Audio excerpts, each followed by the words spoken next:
españoles. Franco ha muerto. Precipitaron tras la muerte de Franco en noviembre de 1975. Juan Carlos se convirtió en rey. Juráis por Dios y sobre los santos evangelios cumplir y hacer cumplir las leyes fundamentales del reino y guardar lealtad a los principios que informan el movimiento nacional. Juro por Dios y sobre los santos evangelios cumplir y hacer cumplir las leyes fundamentales del reino y guardar lealtad a los principios que informan el movimiento nacional. Si así lo hiciereis, que Dios os lo premie, y si no, que os lo demande.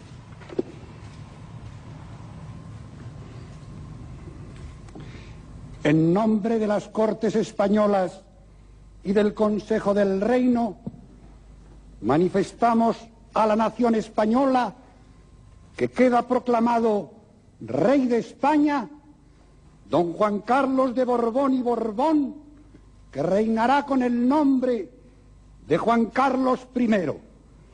Señores procuradores, señores consejeros, desde la emoción en el recuerdo a Franco, ¡viva el rey! ¡Viva! ¡Viva España! ¡Viva!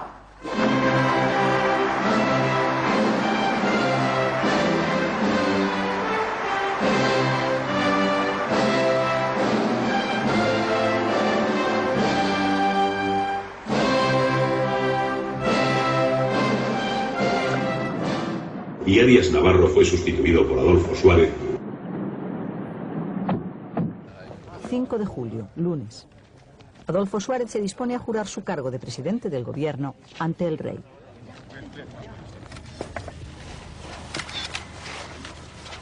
Juro desempeñar el cargo de presidente del gobierno con absoluta lealtad al rey y estricta fidelidad a los principios del movimiento nacional y leyes fundamentales del reino, así como guardar secreto de las deliberaciones de los consejos de ministros.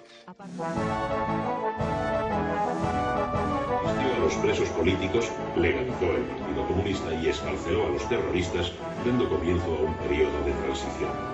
Se entablaron relaciones con la URSS mientras se celebraron elecciones que ganó la UCD.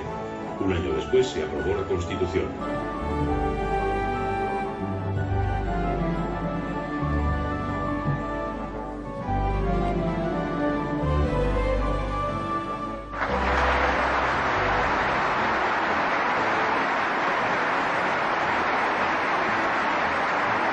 El 27 de diciembre de 1978, en un acto solemne ante las Cortes, llega la Constitución. Con ella se recoge la aspiración de la corona de que la voluntad de nuestro pueblo quedara rotundamente expresada. Y en consecuencia, al ser una Constitución de todos y para todos, es también la Constitución del Rey de todos los españoles. Los reyes de España hicieron su primera visita oficial al País Vasco. Don Juan Carlos y doña Sofía, acompañados por el príncipe Felipe, visitaron la zona industrial y portuaria de Bilbao y se reunieron en Ajuria Enea con el Lehendakari Carlos Garaikoetxea. La visita se desarrolló entre el 3 y el 5 de febrero, en un momento de máxima actividad terrorista, y tuvo como acto central la visita de los soberanos a la Casa de Juntas de Berlín. Precisamente la presencia de los reyes en el histórico recinto marcó el viaje real cuando una veintena de parlamentarios y junteros de Herri Batasuna interrumpieron el discurso del monarca y entonaron el himno del soldado vasco.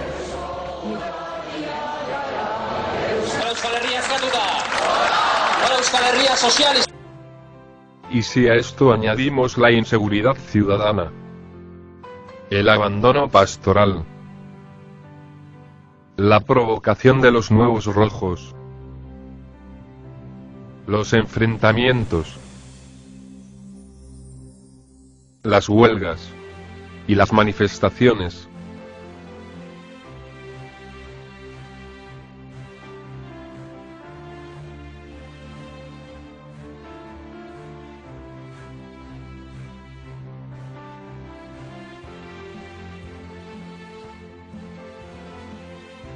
los atentados terroristas, las detenciones, la pornografía el mariconismo, el separatismo, la euforia marxista.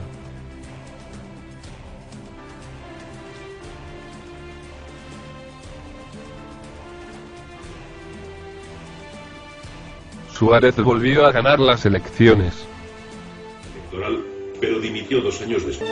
Mi marcha es más beneficiosa para España que mi permanencia en la presidencia. Y yo no quiero que el sistema democrático de convivencia sea una vez más un paréntesis en la historia de España.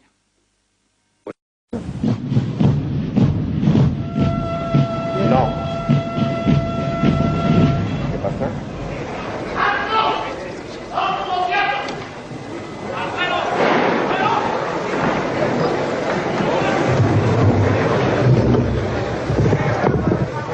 ¡Quieto todo el mundo!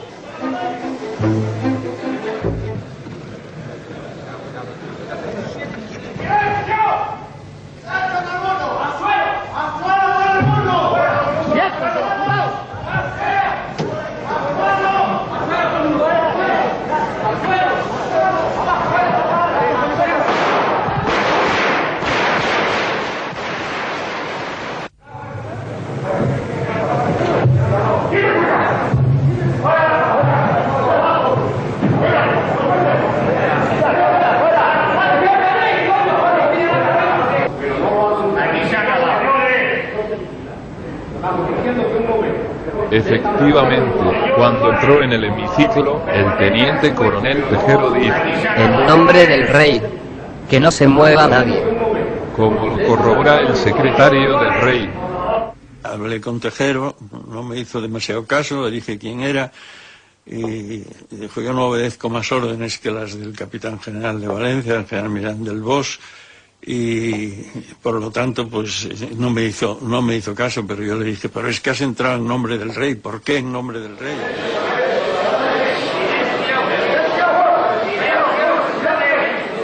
Estén tranquilos, no sé si esto será cuestión de un cuarto de hora, 20 minutos, media hora, me imagino que no más tiempo. Y la autoridad que hay competente, militar por supuesto, será la que determine qué es lo que va a ocurrir.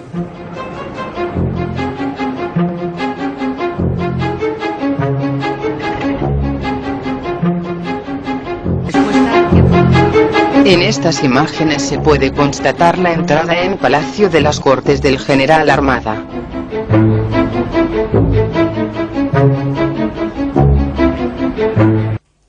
Él negó todo desde un principio, que no había intervenido absolutamente nada, que su intervención había empezado en el Estado Mayor del Ejército, cuando se ofreció a ir al Congreso y hablar con los diputados. Pero resulta que ya llevaba la lista de gobierno en el bolsillo, o sea que esa estaba preparada de antes. Eso es una idea que yo no he desmentido muchas veces porque me da risa pensar que son tan ingenuos y tergiversan tanto las cosas como para decir una cosa semejante. Nunca existió ningún gobierno, aunque lo diga quien lo diga. Y a mí me dijo Tejero, y cogió el papel, y que cuando leyó los primeros nombres, vio que estaba Mújica y estaba Felipe González y Sol Lectura y unos cuantos así, se indignó, arrugó el papel y lo tiró así. Tarde, los militares toman también las instalaciones de Televisión Española y Radio Nacional. Los militares que ocupan despachos y pasillos en Prado del Rey obligan a Radio Nacional a emitir música militar y prohíben todos los informativos. La tensión es grande porque nadie sabe lo que está pasando fuera.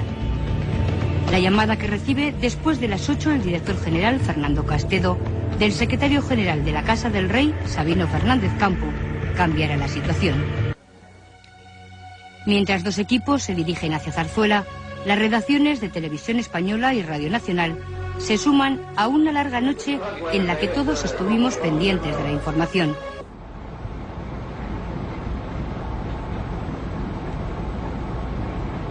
En las inmediaciones del Congreso y del Hotel Palace, donde se había establecido un centro de mando.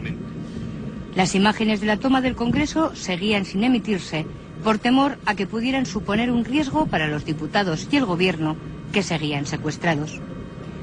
Radio Nacional mantenía una línea abierta con la cámara, pero también los equipos de televisión española que habían acudido a Zarzuela llevaban más de una hora esperando. Eran casi las 12 de la noche y el retraso en emitirse el mensaje del rey contribuía a aumentar las especulaciones. De la noche, un comunicado del Ministerio del Interior informaba de la constitución de un gobierno provisional con los subsecretarios de todos los ministerios, presidido por Francisco Laina, director de la Seguridad del Estado, para asegurar la gobernación del Estado y en estrecho contacto con la Junta de Jefes de Estado Mayor. Entre tanto, de suplantar en el mando de la división acorazada Brunete al general Juste, jefe de la misma, abortándose así la pretensión de ocupar los puntos estratégicos de la capital.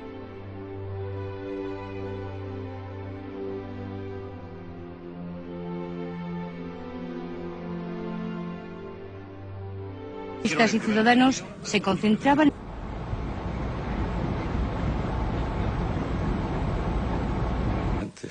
Pedro, tú cuando me haces así, sí, es que yo... La corona, símbolo de la permanencia y unidad de la patria, no puede tolerar en forma alguna acciones o actitudes de personas que pretendan interrumpir por la fuerza el proceso democrático que la Constitución votada por el pueblo español determinó en su día a través de referéndum. El mensaje del rey, emitido varias veces a lo largo de la noche, despejaba cualquier duda y tranquiliza al país. Tras escucharlo, Milán del Bosch retira los tanques de las calles de Valencia, pero la noche sería aún muy larga. El comandante Pardo Zancada, con 15 vehículos de la Brunete, se une a Tejero. Tejero no admite la solución de Armada, pero en la madrugada sabe que se ha quedado. A las 10 de la mañana, Tejero deja salir a las diputadas. No queríamos salir, no queríamos salir. En un momento determinado yo les he dicho a los guardias civiles, hombre, si disparáis, si os ordenan disparar, apuntar al pecho. Y uno de ellos me ha dicho, yo ni a un gorrión tiro. Poco antes de la 1 saldrán también sus compañeros. La pesadilla había terminado. Tras las palabras del rey y tras una negativa de las demás militares a sucumbir al golpe de Estado, este llegaba a su fin, pues se rinde.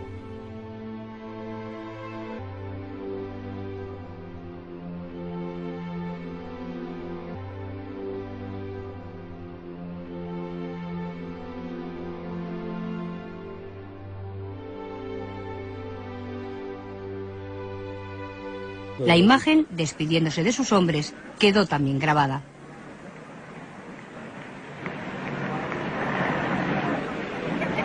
Hoy aquel día aprendí. Alguien hubiera realizado la propuesta de que aquello había que romperlo, el marco en el que en fin, se estaba desarrollando la vida social y política española, evidentemente nos habríamos opuesto de manera absoluta.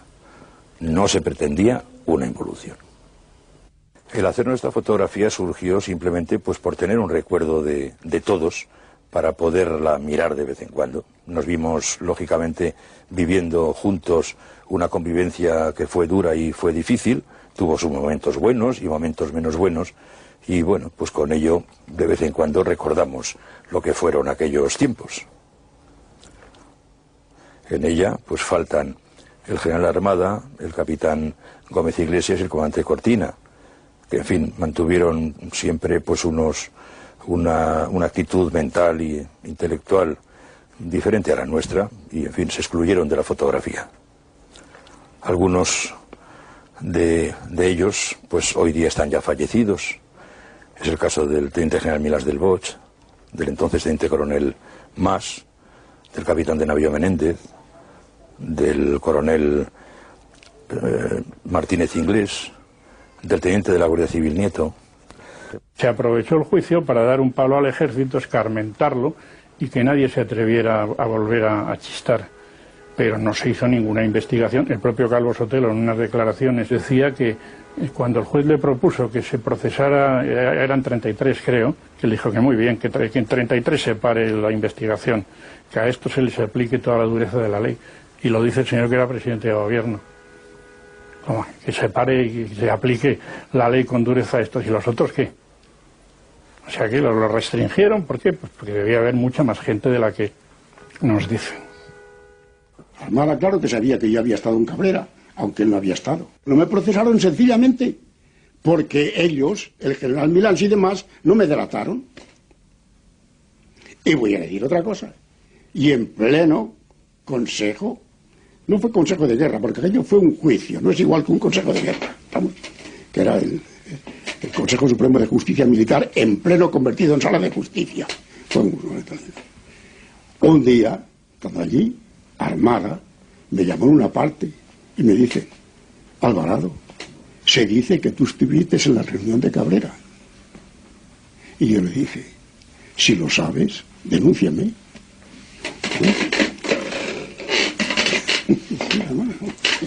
No recuerdo ni por un momento haberle dicho que me haya dicho que me le denunciase. No lo recuerdo. Si fue así, lo admito, pero no lo recuerdo. Don Jesús, bienvenido a Periodista Digital. ¿Qué tal, Miguel? El placer es para mí. Muy bien, gracias por estar aquí. Y bueno, uno se pregunta si todavía pende sobre el rey esa sombra de sospecha en torno a su implicación o a su actuación en el 23 de febrero del 81. Bueno, más que una sospecha, lo que prende, por utilizar el término, es una constatación. Que el 23 de febrero no pudo hacerse más que con la presencia del rey.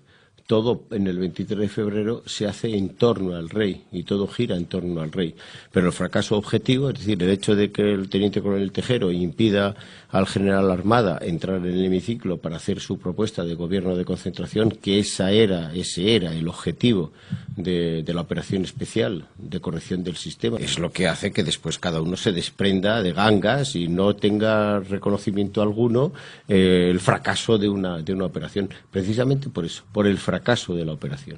La operación es una operación de corrección del sistema. Entonces, esto es importante, Miguel, que lo tengamos en claro, porque hasta ahora estamos manejando una serie de elementos relacionados con el golpismo, con la involución, con la presión de los militares.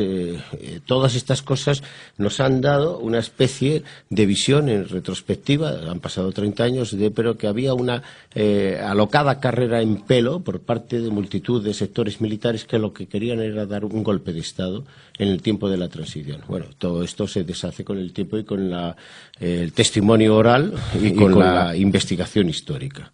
En absoluto, nada de eso se corresponde con la realidad. El 23 de febrero fue una operación de corrección del sistema y se tejió para eso una operación desde las mismas entrañas del sistema para hacer una operación de redondeo de la transición política y de la democracia como tal. Vamos a ver, ¿en qué situación estamos en aquel tiempo? El presidente Suárez había renunciado a los usos y modos del Parlamento y por lo tanto, en ese aspecto también de la democracia, y se había refugiado en la Moncloa como un autista. El Partido Socialista ya había presentado en la primavera de 1980 una moción de censura y era el que más presionaba para la caída de Suárez. El rey, que se había ya deslindado de aquellas sinergias de unidad y de identidad común con Suárez, decía que le ayudaran todos para precipitar la caída de Suárez, la dimisión de Suárez, la destrucción política de Suárez. Todas las instituciones, la patronal COE, la jerarquía eclesiástica, es decir, todo el mundo quería la caída de Suárez. ¿Qué es lo que se quería corregir ahí? Usted dice, Miguel, el título 8º de la Constitución, la vertebración del Estado a través del sistema de las autonomías, del Estado de las autonomías, la neutralización del término nacionalidades que aparece en el artículo 2 de la Constitución, el cambio absoluto de la ley electoral que primaba antidemocráticamente a los partidos nacionalistas como una prevalencia frente a los partidos nacionales,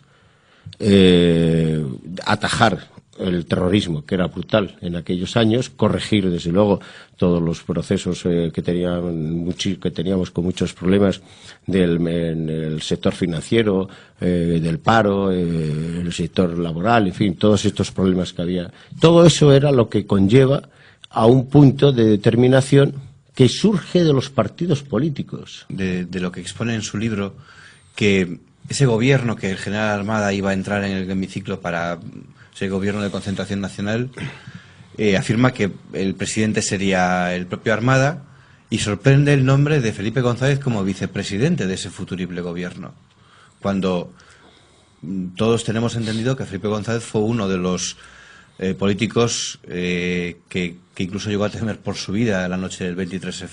Bueno, todo esto es desde luego propaganda, o va más allá del el brazo de la propaganda, y todo esto son leyendas. En absoluto se corresponde en modo alguno con la realidad. Leyenda. Pero ni él, ni Santiago Carrillo, ni ningún otro líder que estaba en aquel tiempo con alguna representación en el mundo democrático, en el mundo institucional de España.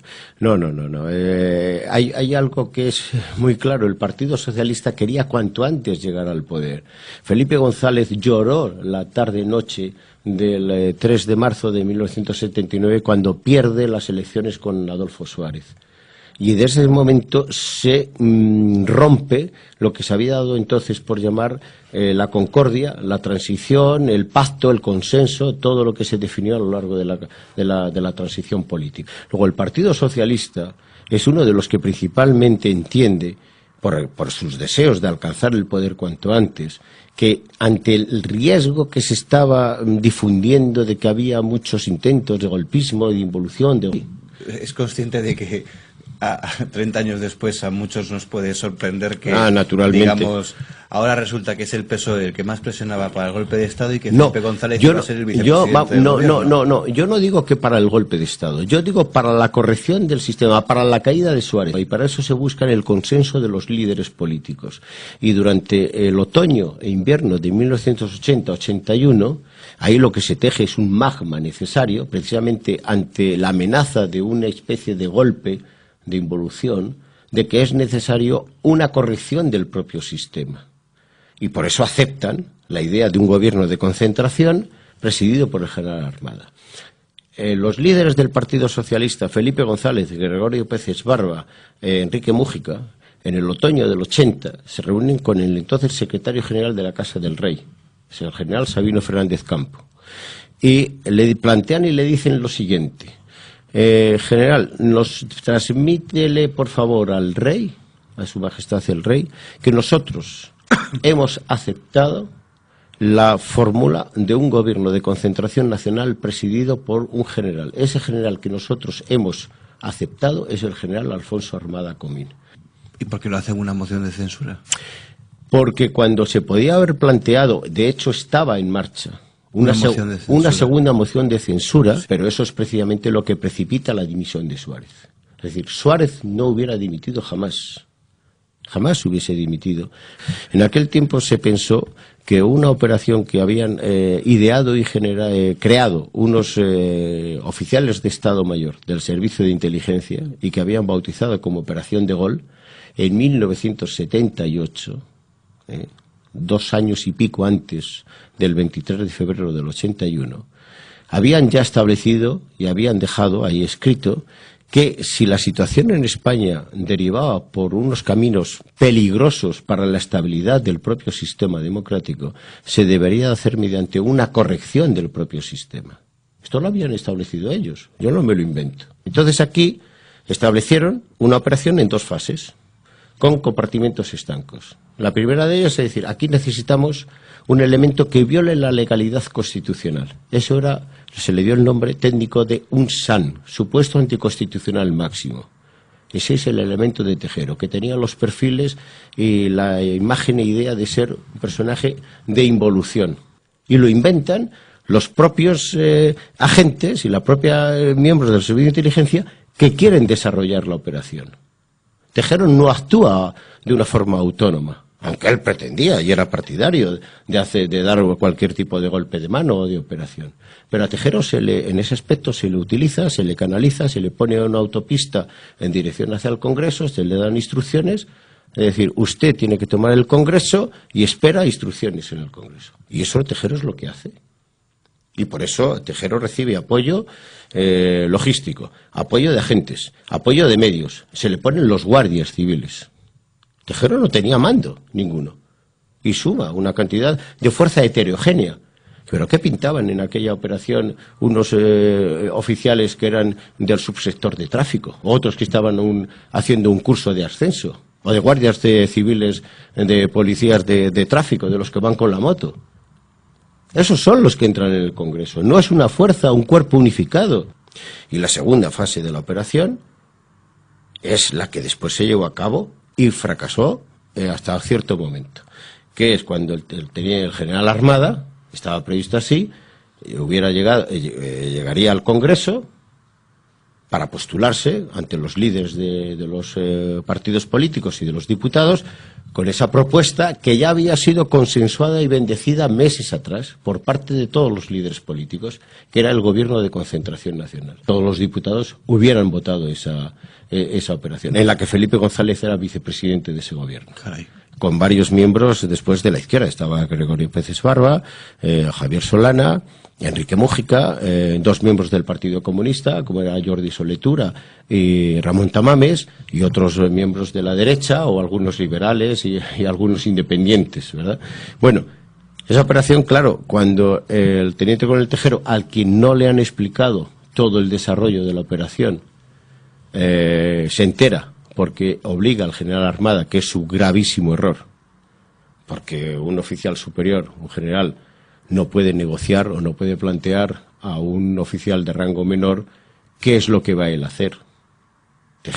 Armada debería de haberse impuesto al teniente coronel Tejero, de haber dicho: usted ha cumplido con su misión, apártese de aquí, y lo demás es operación y misión mía. Pero cuando Tejero ve esa lista de gobierno, es cuando piensa que él ha sido un elemento utilizado, engañado, y es cuando él no acepta para nada eso. Ni lo acepta con Armada, ni lo acepta cuando el general Milans le llama por teléfono y le dice: usted, mi Tejero, haga caso de lo que le está pidiendo y diciendo el general Armada. Y él se niega. Y al bloquearse, el rey, que está esperando que eso se resuelva, cuando se entera por el propio Armada: señor, he fracasado, Tejero se ha vuelto loco, es irreductible, no me ha permitido entrar, es cuando el rey entonces le dice a su secretario, a Sabino, que se ponga en marcha, que se emita el mensaje que he dejado grabado en televisión, ponme con Milans. Es cuando le llama la primera vez, la primera conversación que tiene con el teniente general Milans, capitán general de la 3ª Región Militar, que estaba sosteniendo con su bando a Tejero en el Congreso, y con la salida de tropas en la Capitanía de Valencia, es cuando le dice: Milans, levanta, Jaime, levanta el bando, suspende el bando que has dictado, y que las unidades militares regresen a los cuarteles. Y Milans le dice: a sus órdenes, señor. Y se acabó. Y se acabó. ¿Era legítimo? Incluso, hombre, vamos a ver, el retorcimiento con el que se hace, no, pero usted ni yo lo hubiéramos conocido. Es que usted y yo jamás nos hubiésemos enterado que la figura de Tejero hubiera tenido una vinculación con el general Armada. Pero si hubiera salido bien, jamás habríamos visto a un guardia civil entrar con una pistola en el Congreso, claro, pegar 4 tiros y dar un golpe de Estado. Pero no dar un golpe de Estado, es que sigue estableciendo la misma línea de continuidad entre el teniente coronel Tejero y el general Armada. Es que no es así. Es que ese es el matiz principal. ¿Usan a Tejero? ¿Usan a Tejero? No, Miguel. A nosotros nos ha quedado la imagen de identidad, y después de un juicio, de la identidad de Armada en la operación de Tejero. Y que Tejero habla de que habló con el general Armada y que también había hablado con Milans. Pero es que si hubiese salido adelante la operación tal y como estaba estructurada, el único que se hubiera quedado aislado como el elemento en el que había intervenido en un acto ilegal de violación de la legalidad constitucional era el teniente coronel Tejero. Aislado de todo lo demás. Claro, naturalmente, nunca se hubiese vinculado al general Armada con Tejero. Al general Armada se le hubiese vinculado como el salvador de la situación, es decir, si el general Armada hubiera conseguido salir adelante con ese gobierno de concentración que hubiera sido único en la historia de España, excepción hecha de los partidos nacionalistas, hubiera quedado como el salvador de la democracia al mismo nivel que quedó después el rey. Exactamente igual. ¿Por qué al rey no se le vincula con nada, teniendo no solamente conocimiento, sino permitiendo que se articulara esa operación, porque le dicen por la presión que se está ejerciendo de todos los lados: a mí dadmela hecha? A mí dadmela hecha. ¿Por qué? Porque se ponen cortapisas y frenos para que no llegue ninguna cuestión a que el rey pudiera haber tenido un conocimiento previo o tuvo demasiadas horas de dudas o vacilaciones hasta decidirse. Entonces queda cortocircuitado el asunto, el general Armada, que como es perdedor, allá con su suerte. Y porque queda como el mayor traidor de todos. ¿Cómo se va a presentar el general Armada con una lista de gobierno, que naturalmente él niega, para ser votado presidente de gobierno, si eso no está consensuado previamente? Claro. ¿Por qué el Sabino Fernández Campo le dice a Armada, Alfonso, como amigo te digo que no vayas al Congreso, cuando tiene ya la anuencia, el consenso y el apoyo de todos para resolver la situación? Y le dice a Armada, te equivocas, los socialistas me votan. Naturalmente, pues todo está. ¿Pero por qué? Cuando fracasa, cada uno a resolver su situación como pueda, a salvarse como pueda, y los líderes de los partidos políticos se ponen detrás, mirando de reojo, volviendo la cara a otro lado, que no les toque tampoco en la nariz ningún asunto, de golpe que venga de, en fin, tufo de ninguna especie, y se ponen detrás de una pancarta con la leyenda democracia sí, dictadura no.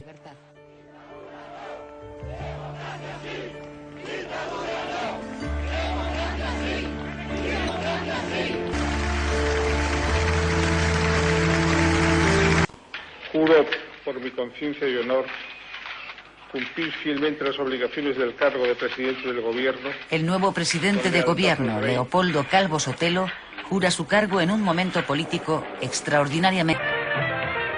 El ingreso de España en la OTAN es otro de los objetivos declarados del gobierno de Calvo Sotelo. Los partidos de izquierda que se oponen radicalmente a la oración convocan protestas multitudinarias.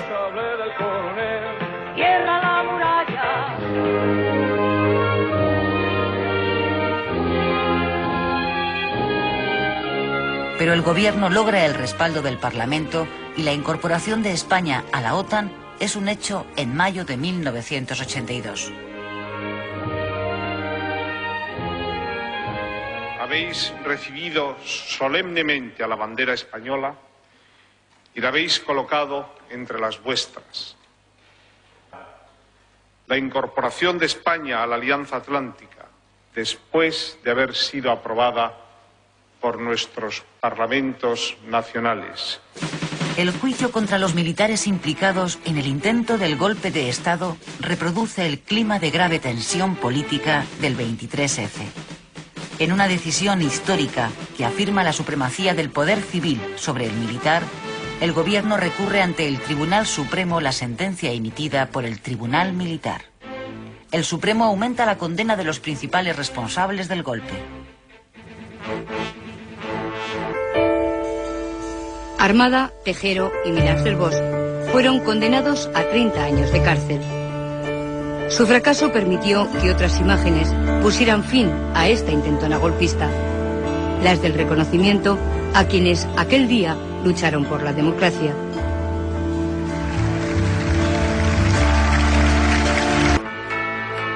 El proyecto de ley de divorcio que el gobierno de Calvo Sotelo lleva al Congreso provoca grandes protestas callejeras de los sectores más conservadores del país e intensas presiones por parte de la Iglesia Católica. La ley del divorcio se aprueba finalmente con los votos de la oposición, pero ahonda de manera irreversible la profunda división que ya existe en el seno de UCD.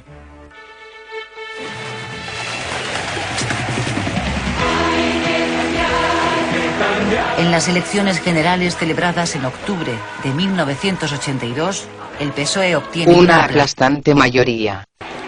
UCD, el partido que había pilotado la transición, queda prácticamente barrido del mapa político.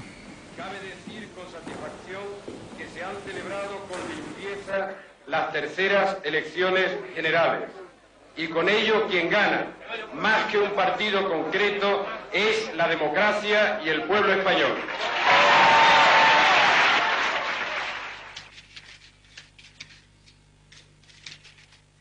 Prometo por mi conciencia y honor cumplir fielmente las obligaciones del cargo de presidente del Gobierno con lealtad al Rey. 2 de diciembre de 1982.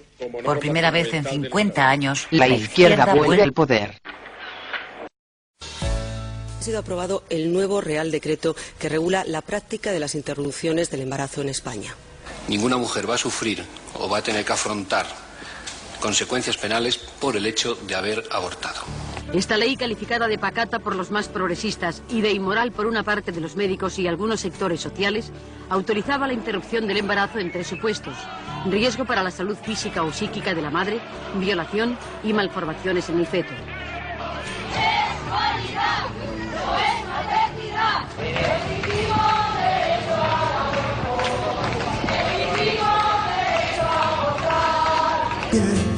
Racial haters, preachers always say España bebe, España se droga.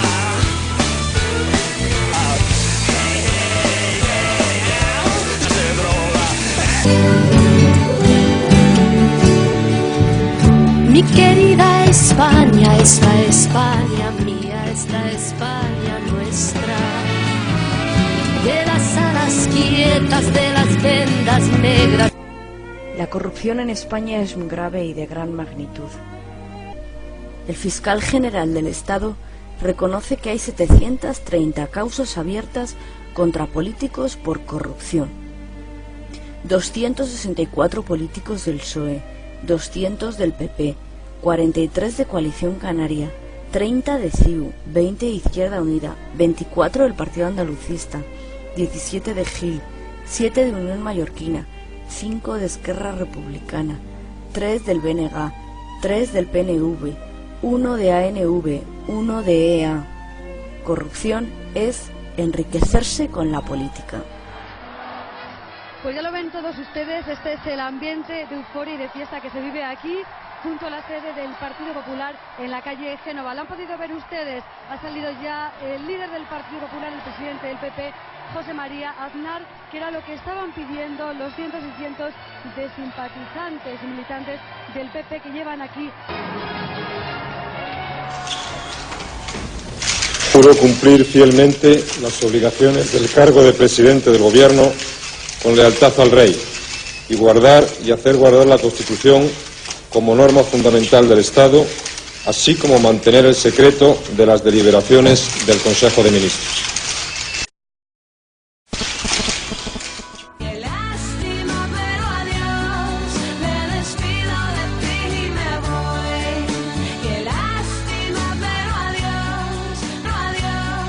Nadie creía que España iba a estar hoy aquí participando activamente en el acto fundacional del euro, de la moneda única europea.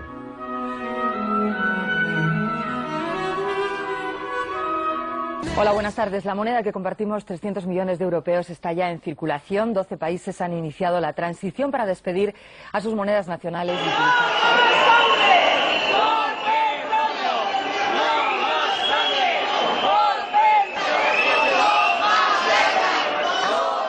Manifestación bajo el lema por la humanidad, por la paz, no a las guerras imperialistas, tropas fuera ya. Las guerras y ocupaciones continúan, las protestas también, volveremos a decir tantas veces como haga falta no a la guerra.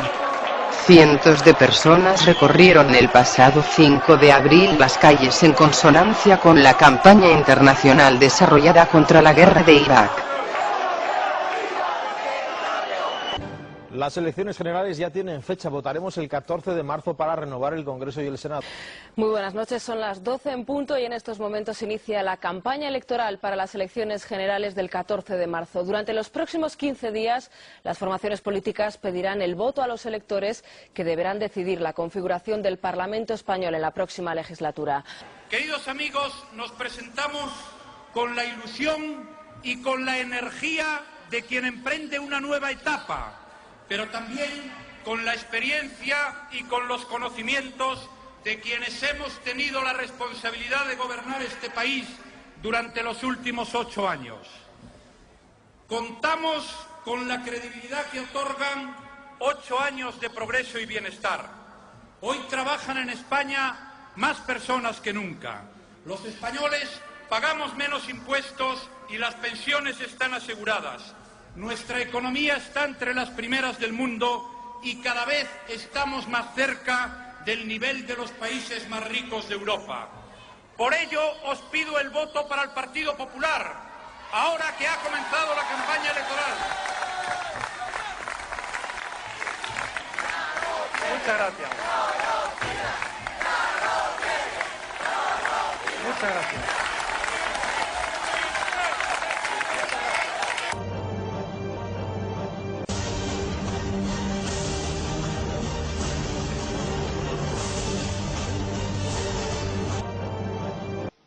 Imágenes del primer tren de la muerte recogidas por una cámara de seguridad de la estación.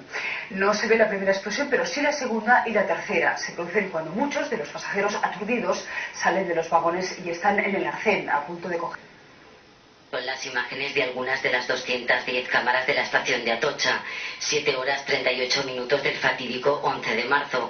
Las cámaras del andén 2 graban la primera explosión de las 3 mochilas bomba que los terroristas dejaron en el tren 21.431.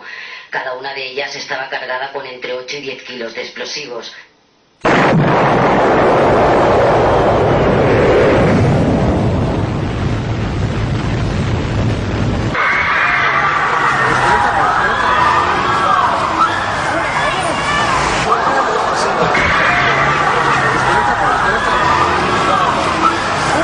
Todo fuera, hay una bomba.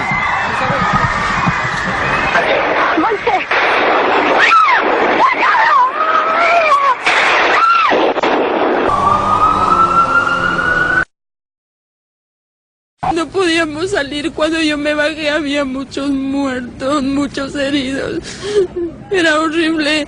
Ha estallado y nada, se han salido pues todo, pues la gente que decía coches de cabeza, piernas, manos, carnes por todos lados. Impresionante. Las imágenes han sido, por mucho que se ponga en la tele, no va a ser nada con lo que, vamos, con lo que se ha vivido allí. Las prioridades en este momento es la atención a las víctimas. Hay decenas de muertos y de heridos en las varias explosiones.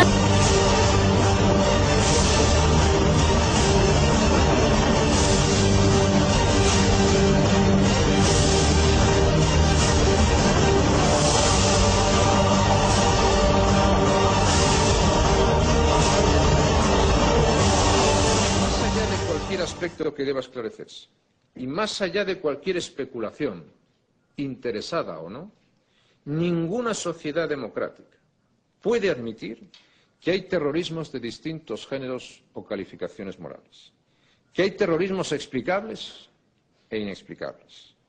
No hay matices, nunca lo ha habido, ni lo habrá en nuestra condena ni en nuestra determinación de combatirlo.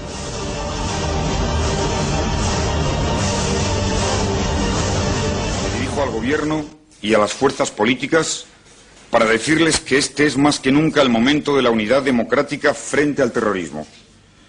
Los terroristas tienen que saber que sus crímenes son tan atroces como inútiles. Tienen que saber que cualquier gobierno les dará la misma respuesta y los perseguirá hasta que respondan de sus atroces delitos.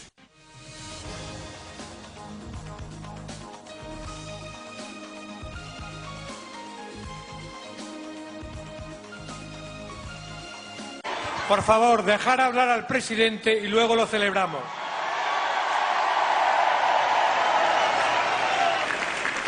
Amigas y amigos, la jornada electoral de hoy, que es un motivo de alegría para todos. Gracias a todos los ciudadanos que han participado y gracias de corazón a los ciudadanos que con su voto han dado una victoria clara al Partido Socialista.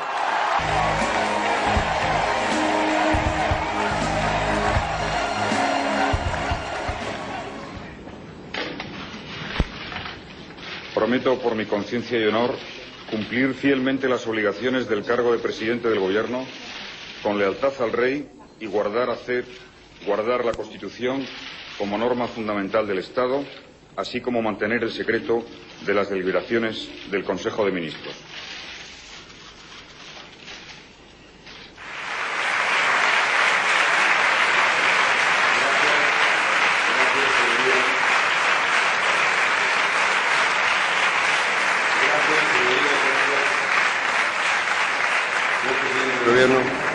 Gracias, señor presidente.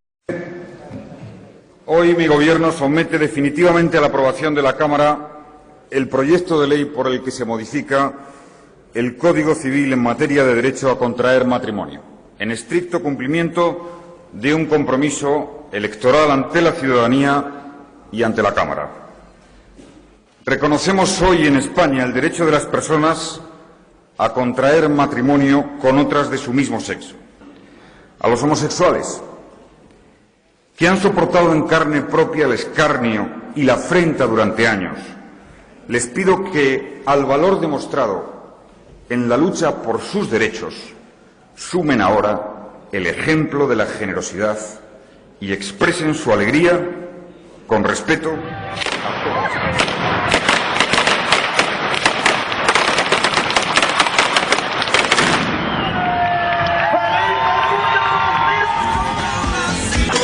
Sábado, día grande para el orgullo gay. Nos encontramos en la madrileña Puerta de Alcalá. Vemos a los políticos en primera fila y aquí comienza la gran manifestación del orgullo gay.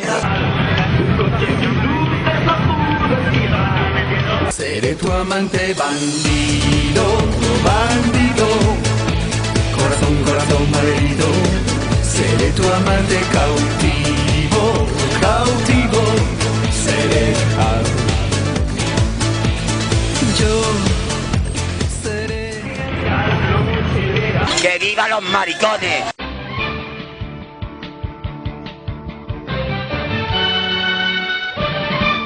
La asignatura Educación para la Ciudadanía y los Derechos Humanos fue impuesta a finales del año 2006 por el gobierno del presidente José Luis Rodríguez Zapatero como una asignatura obligatoria para los estudiantes de los últimos niveles de primaria y toda secundaria. La asignatura es rechazada por numerosos padres de familia españoles debido a que sus contenidos promueven temas como el laicismo, la ideología de género y las uniones homosexuales. Grupos civiles como la plataforma Hazte Oír y Profesionales por la Ética han desplegado campañas para que los padres de familia ejerzan su derecho a la objeción de conciencia y no permitan que sus hijos sean instruidos en esta asignatura. Para estos expertos, la asignatura ha sido diseñada por ideólogos del gobernante Partido Socialista Obrero Español, PSOE, para desterrar la religión de las escuelas y afecta directamente a la formación moral de los alumnos, que según la Constitución española corresponde únicamente a los padres. 84.000 euros. 43.000 euros. 55.000 euros. 30.000 euros. 43.000 euros. Son las cantidades que pagaron como entrada por unos pisos que nunca han llegado a construirse. Forman parte de la Asociación de Cooperativistas Afectados del Sureste de Madrid, una de tantas. Ellos son culpables, tendrán que responder. ¿Cuándo? No.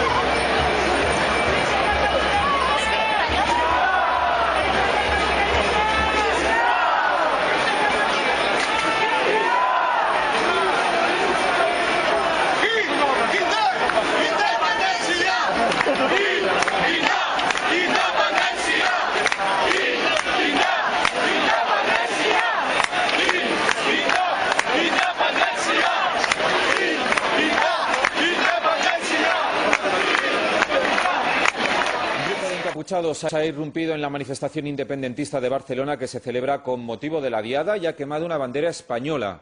Los hechos han sucedido cuando la manifestación estaba avanzando en el paseo Lluís Companys en dirección al Parque de la Ciutadella, frente a la antigua sede de los juzgados de la capital catalana. Ha sido entonces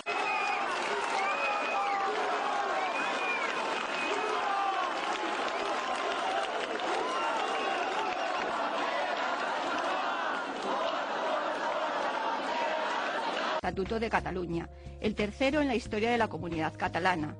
Catalanes aprobó el texto en un referéndum que contó con el apoyo del 73% de los votos.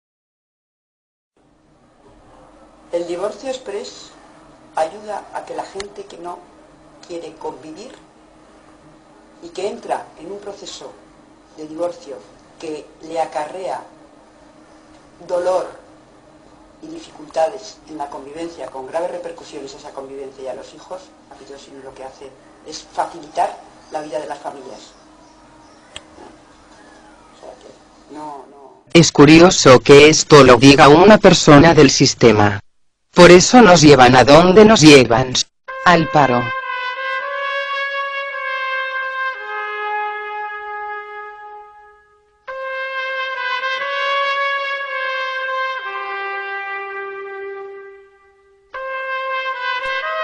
Islamismo.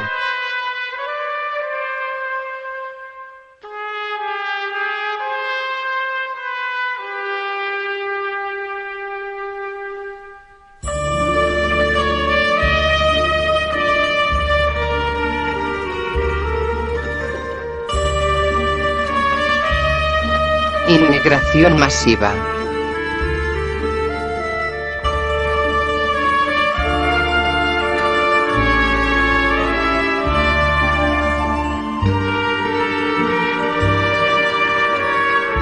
Mafias.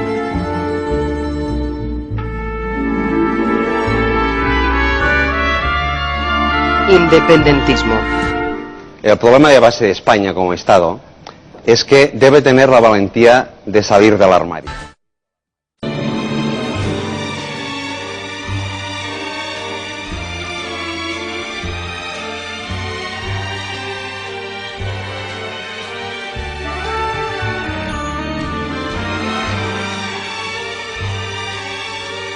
Corrupción política y moral en España.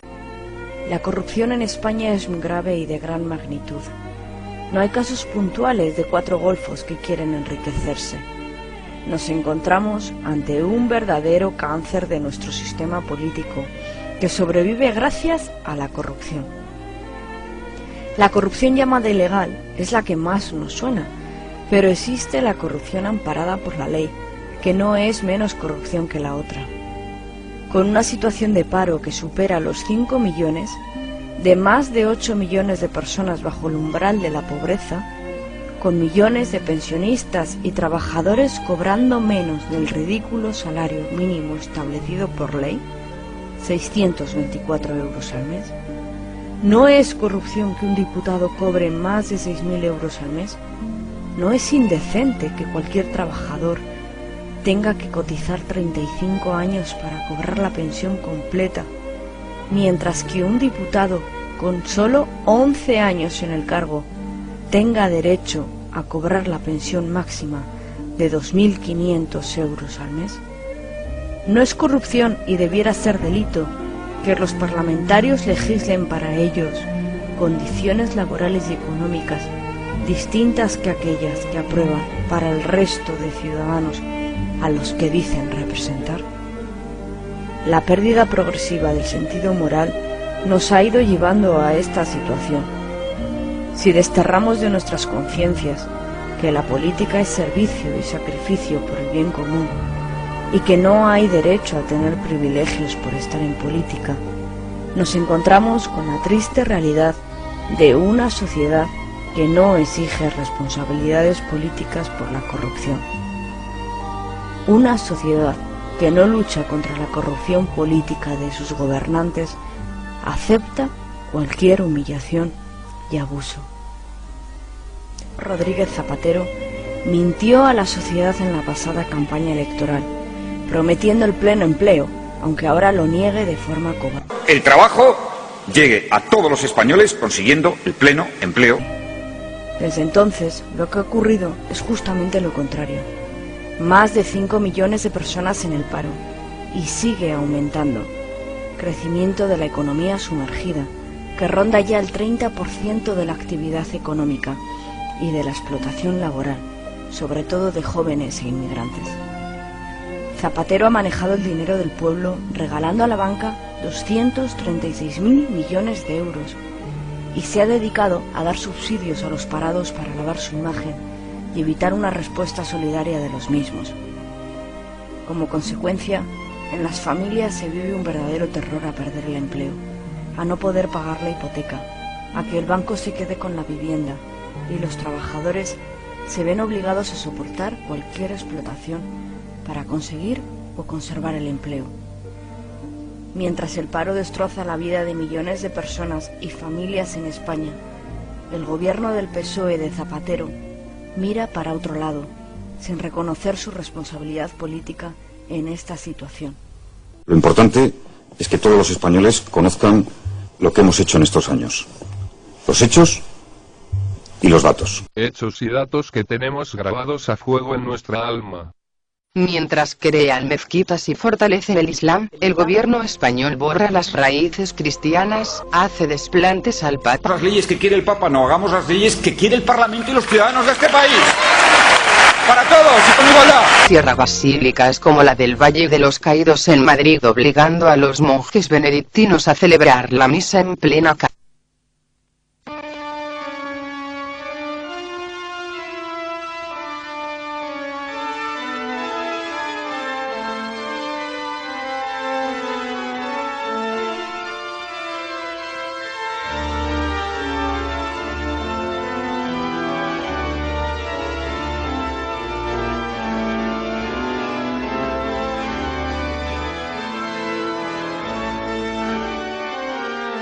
El debate sobre el Valle de los Caídos es ficticio y la comisión de supuestos expertos una farsa tan grande como los supuestos expertos que asesoraron, recuerdan, en la ley Aído. Franco está enterrado en el Valle de los Caídos no porque él lo pidiera, sino porque así lo quiso el rey don Juan Carlos, tal y como demuestran los documentos históricos, un monarca que ahora mantiene silencio ante la polémica creada.